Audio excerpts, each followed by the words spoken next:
जय हो। हम सब इस जीवन में जीते हुए सुख और दुख दोनों का अनुभव करते हैं, लेकिन कितनी विचित्र बात है ना। हम सुख और दुख में जीने के लिए हमेशा दूसरों को या अपने आसपास की परिस्थितियों को जिम्मेदार ठहराते हैं। आज जिसे सुनो वो या तो डिप्रेशन से ग्रस्त है या वो किसी न किसी शारीरिक बीमारी से ग्रस्त है। हर किसी को कोई न कोई समस्या है ही। आप किसी को भी सुन लें, या पहले तो ये फेमस था कि भाई महिलाएं जब भी बैठती है आपस में अपने अपने दुखों की चर्चा करती है और उनके कुछ नियमित टॉपिक्स होते हैं। ये जब हम बच्चे थे तब सुन रहे थे और आज भी वही सुन रहे हैं। महिलाएं इकट्ठी होती हैं, एक गेट टुगेदर करती हैं या चलिए किटी पार्टी करती है, लेकिन विषय उनका घूम फिर के वही आ जाता है। या तो किसी को अपने मदर इन लॉ से शिकायत है, किसी को अपने पति से, किसी को अपने बच्चे से, और थोड़े से बड़े हैं तो उनको अपनी बहू से प्रॉब्लम है, और अगर किसी के बच्चे नहीं हैं तो उनको अपनी मेड की शिकायत। ऐसा लगता है कि जैसे कुछ टॉपिक्स शिकायतों के, दुखों के चिर सनातन है। सास का टॉपिक, पति का या बच्चे का या मेड का, और अभी सभी को कोरोना में चलते हुए काम की शिकायत। और अकारण ही, बिना कारण ही वो शिकायतें चालू रहती है। हम कई बार ऐसी महिलाओं से कहते भी हैं कि बहन तुम अपने आप को किसी क्रिएटिव काम में लगाओ, अपनी योग्यता को उजागर करो। तो जवाब सुनने को मिलता है, महाराज जी बस एक बार इन बच्चों को बड़ा कर दूं। अब बच्चे तो अपनी गति से बड़े हो रहे हैं, एग्ज़ाम बच्चों के हैं, लेकिन दुख माँ को है। महाराज साहब क्या करूं, बच्चे पढ़ते नहीं हैं। अब बच्चों का सिलेबस है, बच्चों को एग्ज़ाम देने हैं, जो रिपोर्ट कार्ड है वो भी बच्चों के ही नाम आनी है। अच्छा, अगर ज़रा उन माताओं से पूछ लें कि वो बच्चे नहीं पढ़ रहे हैं तो ऐसा करो तुम भी उनके साथ बैठकर उनका जो भी सब्जेक्ट है उनके साथ पढ़ लो, ताकि तुम्हारी भी वो जो चीज़ें हैं वो रिवाइज हो जाएगी। लेकिन वो भी वो नहीं कर सकते, क्यों? क्योंकि वो उनकी समझ से बाहर है। अब जब तुम्हें पता है कि वो 10th का सिलेबस या 12th का सिलेबस तुम्हारी समझ से बाहर है, तुम्हें नहीं पता कि उसे पढ़ने का तरीका क्या है, किस तरह से पढ़ा जाता है, फिर क्यों दुख मना रही हो? अगर किसी एक का बच्चा 99.8% के साथ लास्ट मेरिट पर आ गया, तो जो 99.7% जिस बच्चे के आए हैं वो माँ इस बात से दुखी होगी कि मेरे बच्चे की फ़ोटो अखबार में नहीं आई।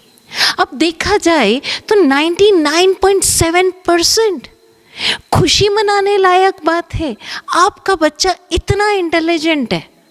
लेकिन दुख हमें मनाना है। अब ये दुख और सुख इंसान की अपनी व्याख्याएं हैं। अगर बारिश का मौसम आता है तो किसी को बहुत अच्छा लगता है, किसी को वही मौसम बहुत उदास कर जाता है। इसी तरह किसी को सर्दियाँ प्रिय है तो किसी को गर्मियाँ। और ये सुख दुख का ये जो पेंडुलम है ये प्रतिपल चलता चला जाता है।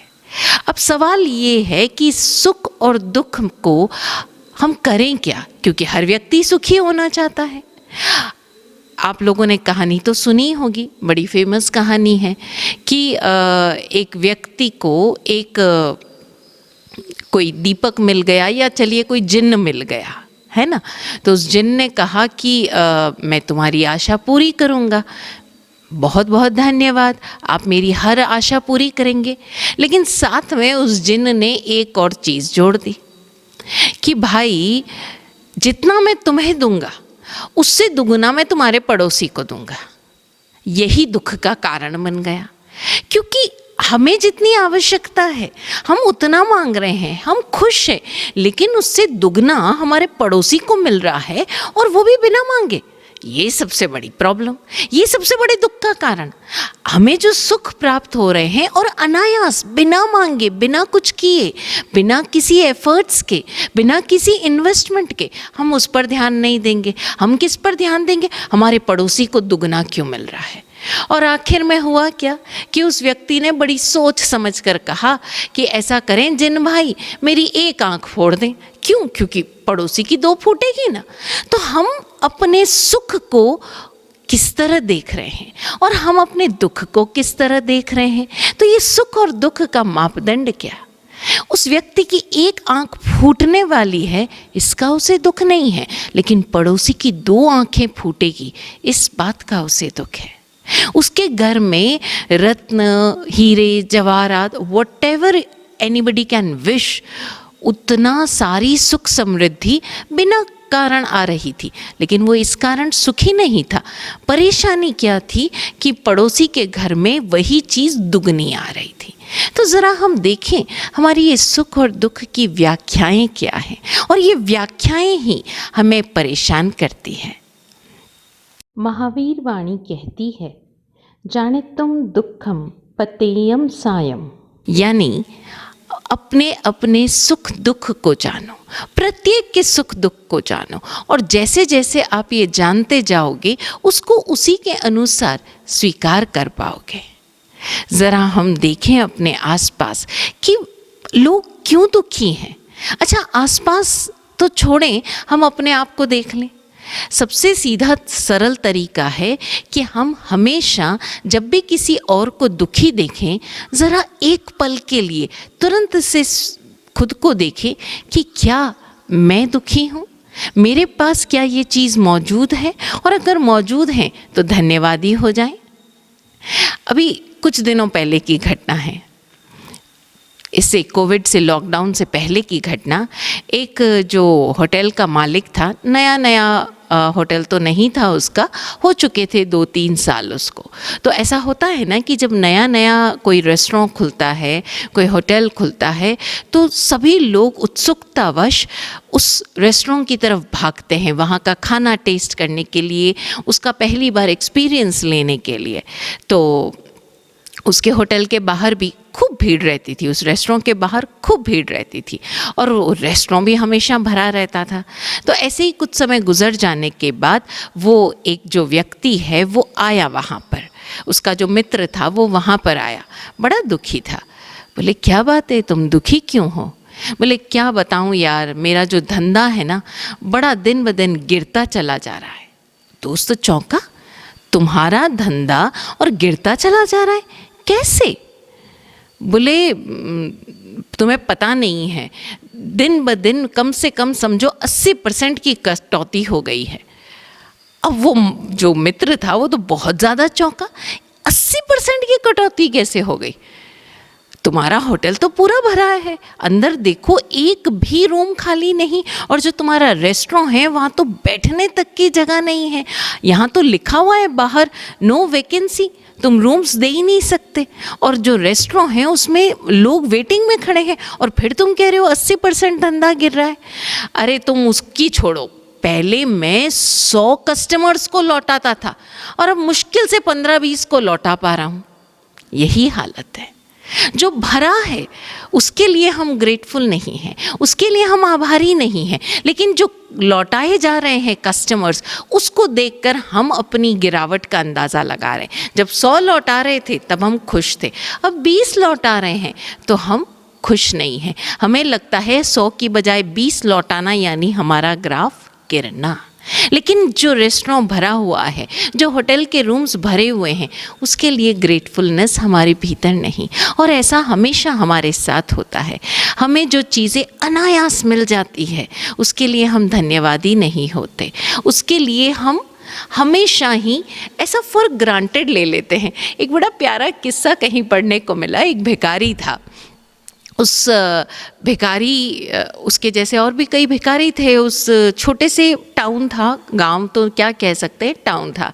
तो वहाँ का जो सेठ था, एक अच्छा बिजनेसमैन, उसको बड़ी दया आई, तो उसने क्या किया कि उन सारे भिखारियों के लिए एक मंथली, जैसे अलाउंस होता है ना, वैसे एक मंथली बांध दिया कि भाई जो अकेला है उसको महीने के 50 रुपये मिलेंगे, जो 2 लोग हैं उनको 100 मिलेंगे। इस तरह से सबकी परिस्थिति देख कर कि उनको भीख नहीं मांगनी पड़े, उनकी एक मंथली अलाउंस बांध दिया। तो एक भिखारी था जिसे हर महीने शायद 500 रुपये मिलते थे। तो उस भिखारी का वो क्या करते थे, सभी लोग एक दिन बंधा हुआ था, एक तारीख, उसी दिन आते, सब अपना अपना पैसा लेते और महीने भर वो लोग शांत रहते। और उधर उस बिजनेसमैन को भी ये टेंशन नहीं कि मुझे रोज़ रोज़ किसी को कभी कुछ देना है, कभी एक पूरे उसमें वो लिस्ट बनी हुई थी। अब हुआ ये कि एक बार वो भिखारी अपना मंथली वो जो पैसा बंधा हुआ था वो लेने पहुंचा। वो जब लेने पहुंचा तो मैनेजर ने कहा कि भाई अभी थोड़ा सा कुछ फेरबदल हुआ है तुम्हारे मंथली अलाउंस में, तो तुम्हें 500 की जगह सिर्फ 250 रुपये दिए जाएंगे। 250 रुपये दिए जाएंगे, क्यों? अरे वो क्या है कि जो सेठ साहब हैं उनकी बेटी की शादी है और उन्होंने एक किसी और जगह पर भी कुछ देने का निर्णय किया है, और शादी है तो खर्चा भी बहुत है, बिजनेस भी थोड़ा सा चल रहा है, तो उसने बंद तो नहीं किया है, आप लोगों का ये जो भी खर्चा है उसको आधा कर दिया है। एक भिखारी आग बबूला हो गया। समझता क्या है वो अपने आप को, हम कोई टाटा बिरला है, हमारा पैसा क्यों कम कर रहे हैं? अरे कटौती करनी है तो अपने खर्चों में करें, हमें हमारा पैसा पूरा मिलना चाहिए। वो कौन होता है? अभी आप देखिए, जो 250 रुपये मिल रहे थे उसके लिए वो भिखारी धन्यवादी नहीं है, उसके लिए उसने उस बंदे का कभी भी धन्यवाद नहीं दिया, उल्टा उस पैसों पर अपना अधिकार जमा बैठा, उस पैसों पर। और ऐसे हालात में भी जबकि उसका बिजनेस गिर रहा है, वो व्यापारी उनकी मंथली अलाउंस बंद नहीं कर रहा है, वो उसे 250 रुपये तब भी दे रहा है। लेकिन हम हमेशा की तरह अपना ये चीज़ देख ही नहीं पाते। ज़रा सी कटौती हुई नहीं, ज़रा सा हमारे कंफर्ट लेवल्स में कटौती हुई नहीं और हम हैं कि शिकायती हो जाते हैं, चिल्लाने लग पड़ते हैं। कभी मौसम को गाली मारेंगे, कभी पड़ोसी को देंगे, कभी सरकार को देंगे। लेकिन ये सारे सुख दुख हमारे अपने डिज़ाइंड हैं, हमारी अपने चश्मे हैं, हमारी अपनी दृष्टि का दोष है कि हमें वो सुख दिखाई देता है। क्या ही अच्छा हो कि हम अपनी दृष्टि ज़रा सी बदल दें, तो हमें आने वाली प्रतिकूलताएं भी चैलेंज लगेगी। और आप देखिए, हमने जैसे ही हमारे दिमाग में उस अनफेवरेबल कंडीशन को, उस दुख को एक चैलेंज दिया, एक चैलेंज की टर्म दे दी, उसको टैग कर दिया चैलेंज की तरह। अच्छा, ये चैलेंज आया है, आई कैन डू इट। आप यकीन जानिए, आपकी योग्यता उस चैलेंज को ओवरकम कर जाएगी और फिर जो खुशी होगी, फिर जो सुख उपलब्ध होगा, वो अवर्णनीय होगा। लेकिन देखने की बात सिर्फ इतनी है कि ये सुख और दुख की जो टर्मिनोलॉजी है, जो टैगिंग है, वो हमारे दिमाग में होती है, वो हमारी सोच में होती है। और इस सोच और परसेप्शन को बदलना बहुत ज़्यादा मुश्किल नहीं है। अगर आपको मुश्किल लग रहा है तो ज़रा ये प्रसंग सुनिए। इस प्रसंग को सुनकर सारी मुश्किलें आसान हो जाएगी। और ये जो दुख दुख दुख दुख की हम जो एक लंबी फहरिस्त अपने ज़िंदगी में बनाए हैं, वो फहरिस्त अपने आप छोटी हो जाएगी। ज़रा सा चश्मा ही तो बदलना है, ज़रा सी दृष्टि ही तो बदलनी है। तो हुआ यूँ कि जैसा कि हमने अभी शुरुआत में बात की कि डिप्रेशन बहुत कॉमन हो गया है। 4th क्लास का बच्चा भी कह देता है, महाराज जी आजकल मैं बड़ा डिप्रेशन में रहता हूँ, मुझे बड़ी नर्वसनेस होती है। और मुझे याद पड़ता है कि आज से 25-30 साल पहले 10वीं 12वीं तक भी ना डिप्रेशन ना नर्वसनेस नाम की कोई भी टर्मिनोलॉजी हमारे दिमाग में फिट थी। तो हुआ यूँ कि एक 50-60 साल का जो एक व्यक्ति था, वो बड़ा डिप्रेस्ड था।